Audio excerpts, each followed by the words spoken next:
All right, how's everybody doing? This is the Comic Samurai. I want to welcome you to my next video, and tonight we're going to be doing something very different. We're going to be ranking all of my Frank Miller Daredevil comic books. Now, I have every single one of them, and he started his run in 1979 with this beautiful issue of number 158.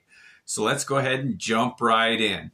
All right, let's look at this one. He started his run. Now, Jansen was not inking him yet, but you got to give bonus points to being the first. There's something about it. What a beautiful cover. I like that moon. It's a spooky gravesite. Okay, we've got a ranking system here from A to F, and then I'll award my special S trophy to the one I like the best. But this one, the very first one, gets a B. I really do like that one. All right, next up we got number 159 here. And when Frank Miller jumped onto this run, the sales were lagging, and he wanted to rescue it, but he wasn't that successful right away. Let's look at this one now. Beautiful underwater shot. I love that pier, and he's wrestling with somebody, the knife underneath it. Oh, I do like that cover. The greens, the purples. I gotta say, this one's getting another B. All right. Now, Frank Miller was always one of my favorite artists. He did that Wolverine Limited series, and that was one of my favorites. Next up is number 160. And this is where he introduced Bullseye into the mix here. And he's got the Black Widow there. Oh, man, with that halo around Bullseye's head and that image of Daredevil in the background. And, oh, just a strung-up Black Widow. I love this cover. Something about the way he did the cracks in that circle. It could have just been a circle, but I love this one. I'm giving this one an A. All right. Yes, when Frank Miller worked on that limited series of Wolverine with Chris Claremont, that's what cemented my love for his art. But this is number 161 here. Oh, that dynamic image of that roller coaster with Bullseye fighting and Black Widow tied to the rails. I absolutely love that layout. How he came up with that is just amazing. I really do like that one. This is a beautiful cover. I love everything except for the tan background. Why did they use such a mellow tan background? And oh, this image of Daredevil up there, the purple, but everything else screams just excitement. I love the lattice work here in the bottom. This one's getting a B. All right. What else can be said about Frank Miller? Now, he did do these first couple of issues, and then this 161 came up, and Steve Ditko did a fill-in issue. So we're not going to look at that one. It's the only one in the run that broke the streak. Next up is Daredevil number 163, and he introduced the Hulk here, and he chose just to show his hand and a shadow of the behemoth and a broken Daredevil. Oh, I really do like that one. Again, this image up there, I don't know why they continued to use that, but the purple pants, the green hand, oh, that is a dynamic image. I like that one. Let's give this one a B again. Oh, man. Wow, that row is filling up quick. Next up, we got 164, and this one kind of tried to introduce the mythos of his father, and he was broken. It's the boxing ring there. I do like that. The halo around his head, his dad's image. The colors weren't that great. Now, I'm rating these just in regards to the other Daredevil issues that Frank Miller did, and this one gets a C. It's average. It's great. I love it. And if it was on its own, it'd be ranked higher. But just compared to other Daredevil Frank Miller issues, it's a C. Next up is 165. And this one introduced Doc Ock. What a weird pairing of villain and superhero. But I do like it, him bouncing around. I love that effect of him when he's got movement. And that halo around Doc Ock's head. The colors on this one. Oh, man, this has got to be an A. All right, we're moving on. And next up is number 166. And this is the one that reintroduced that kind of, he was a tragic villain of Gladiator. And I've always loved this one with the Roman Colosseum and the Gladiator there got Daredevil held down with the big hand, the silhouette, giving a thumbs down. It can only get an A. That is an awesome one right there. All right. 167 did kind of change things up. Now, it's kind of a digital image, and I never like it when there's no black outlines on it. This one has just got kind of a red image of Daredevil with type around it, and you can read it, but who wants to read on the cover? You just want an image that blows you away. This one's got to be my first D. I'm not a huge fan of that one. It's not a total fail. I mean, it is Frank Miller, but not my favorite. All right, 168 is next. And this one, introducing Elektra. I love that they spelled her name wrong on her first appearance. I never really liked this image of this guy. Like, who's he fighting? But the lightning and the silhouette. Oh, man, that lightning trope is one that Miller really likes. He used it on that Dark Knight Returns #1. This one, oh, man, the introduction of Elektra. I mean, it's got to be an A, right?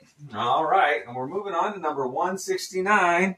And this one's got one of the most iconic covers from his run with that bullseye there, laughing maniacally, and he's imagining that everybody is Daredevil. This is an easy one. This is an A. I absolutely love the color, the composition. This one has been paid homage to a ton of times. The color, the trade dress, that green stripe, the yellow in the title there, the red halo around. Yeah, A. I don't need to say much more about that.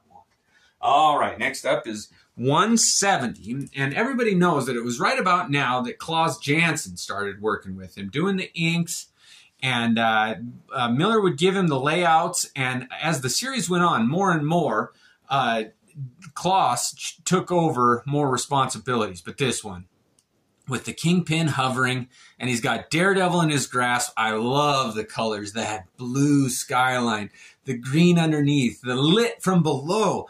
The real dynamic lighting is what gets it for me with Miller. This one's an A. I absolutely love that cover.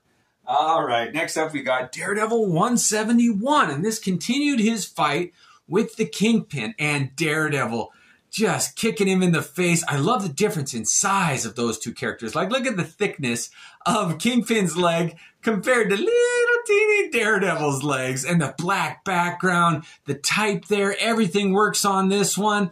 This was Miller at his peak. I really enjoy that one. It's another A for sure. All right, we're going to have to start doing a second tier here, but next up is number 172, and this one, it really did experiment with the colors a little bit. I don't think it was Lynn Varley involved yet, but whoever was coloring this really took some chances with that silhouette of the Kingpin. That purple and the skyline and the blue, the figures, bullseye jumping in with the knife, adding to the fray. This is another A. I really do like that one. Of all the covers, I think that might be one of the most underrated ones right there. Next up is number 173. Now, this one, I got to admit, I think this one is where Klaus Janson started putting his influence a little bit more in this series. And I got to say, that brown mask of that villain and the spikes, I was never into that. It reminds me of John Romita Jr. stuff in the X-Men in the 80s. I did not like this. Yeah, the figures there, I got to say, I love how he drew the dynamic impact, though, and them feeling the impact. If this one would have been black and white, it would have been higher, but I gotta say, this has got to be one of my first Ds. I'm really not a big fan of that one, just because of the coloring, and it's such a shame. Next up is number 174, and this one is the exact opposite of that last one. I love the coloring on this one. It's got a foreground with the swords, a midground with those three figures, and a background with the ninjas.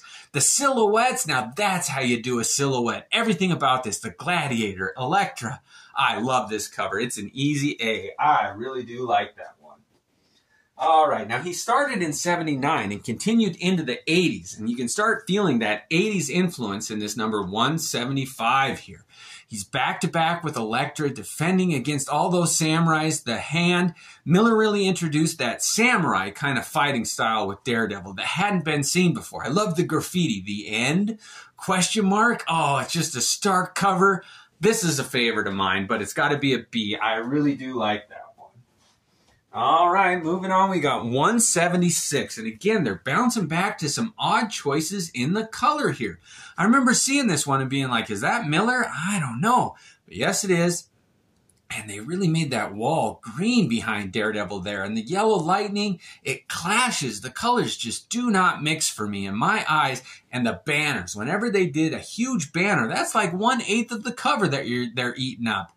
I gotta say, this is my first D.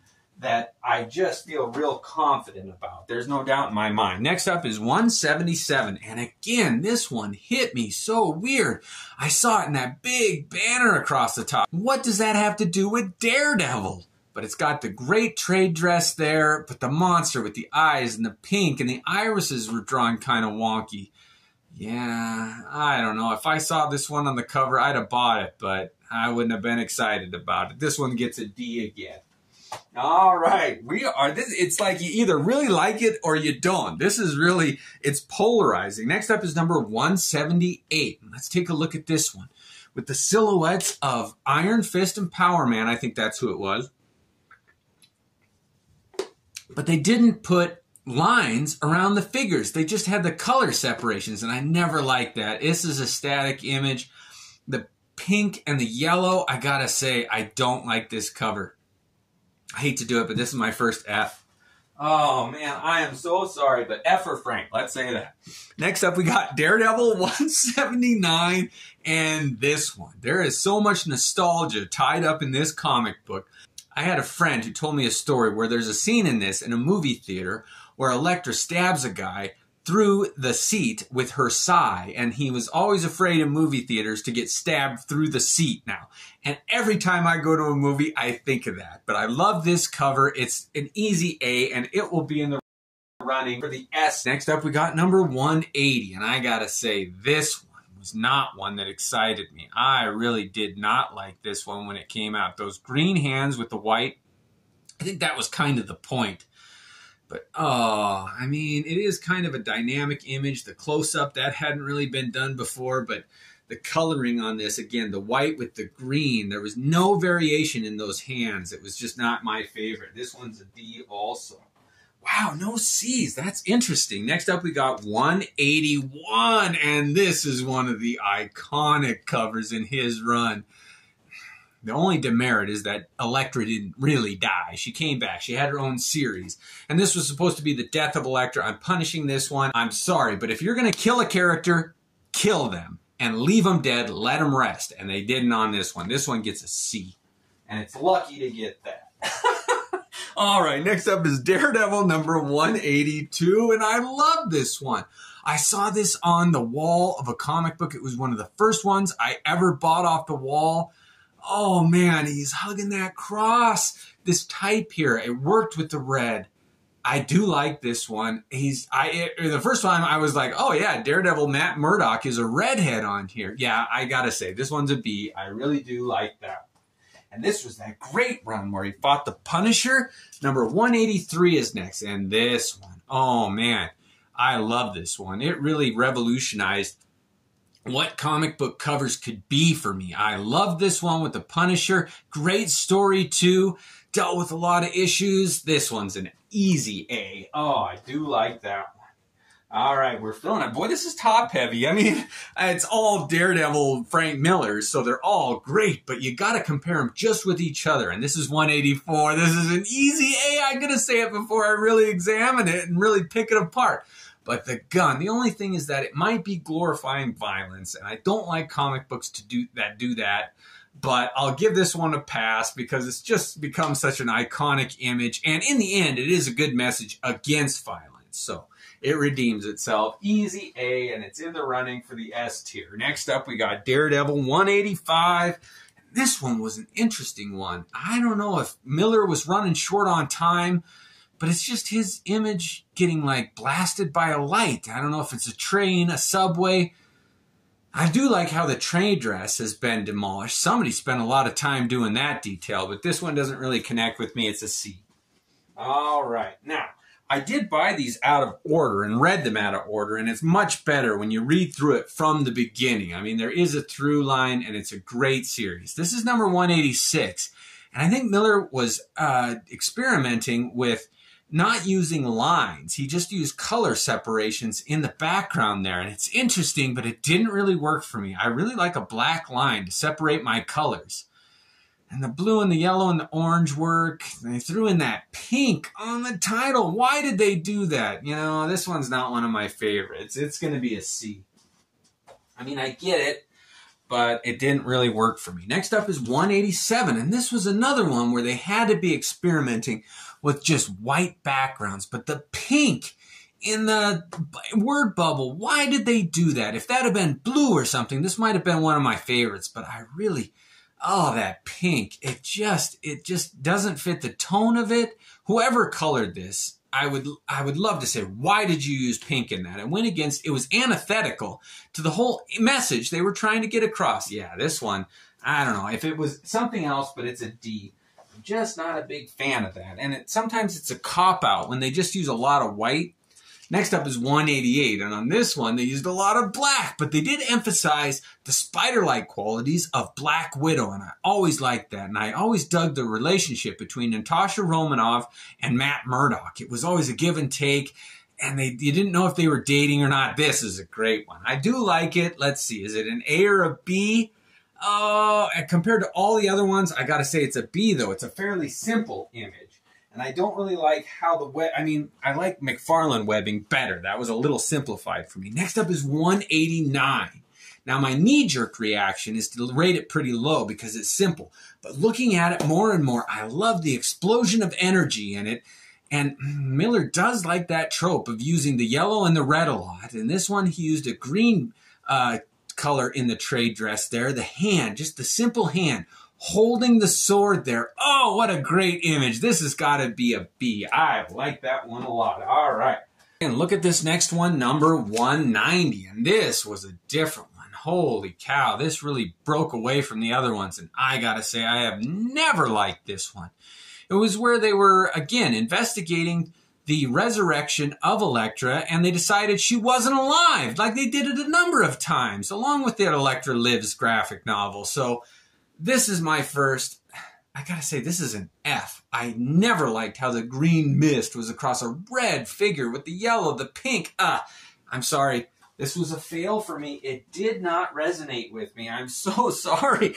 All right, lastly, we got number 199. And I remember when I got this one, I was not that impressed. But over time, it's grown on me. My tastes have changed. I like the text there in the bottom. I like the lighting from below, and you can tell that Miller was getting into his manga influence here because a lot of the manga type artists at the time were doing this type of crosshatch work there in the shadows above. And Miller was trying it, but the inking was off a little bit. It wasn't a good fit. It was kind of a strange image there. All right, yeah, I gotta say, this one, it's a D. Well, that was it. Those were all 33 issues of Daredevil that Frank Miller did. This was fun ranking, and this is how I put them here. You got a good look at them now.